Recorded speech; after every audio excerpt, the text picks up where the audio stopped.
প্রচলিত একটি প্রবাদ আছে, জীবন যখন তোমাকে টক লেবু ছুঁড়ে দিবে তখন তা দিয়ে চমৎকার লেবুর শরবত বানিয়ে নাও। এই কথাটিকে অক্ষরে অক্ষরে সত্যি করে দেখিয়েছেন মিস জার্মানি প্রতিযোগী ২৭ বছর বয়সী বুশরা সাইদ।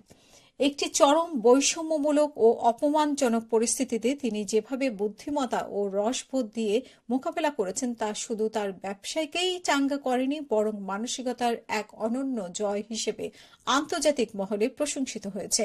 গত মার্চ মাসে মিস জার্মানি প্রতিযোগিতায় চূড়ান্ত পর্বে জায়গা করে নেন পেশায় উদ্যোক্তা বুশরা সাইদ। গত কয়েক বছর ধরে এই সৌন্দর্য প্রতিযোগিতায় কেবল বাহ্যিক রূপের মধ্যে সীমাবদ্ধ না থেকে নারীর ক্ষমতায়ন, ব্যক্তিত্ব এবং অর্জনকে প্রাধান্য দিচ্ছে।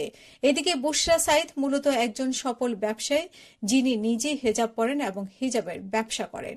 মিস জার্মানি প্রতিযোগিতায় চূড়ান্ত মঞ্চে বুশরা নিজের ব্র্যান্ডের হেজাব পরেই হাজির হন। জার্মানির ইতিহাসে প্রথম দুই মুসলিম নারীর একজন হিসেবে হিজাব পরে মঞ্চে ওঠার স্বাভাবিকভাবেই গণমাধ্যমের ব্যাপক নজর কাড়েন তিনি। কিন্তু এর মাত্র কয়েকদিন পরেই বিষয়টি গড়ায় জার্মানি জাতীয় সংসদে।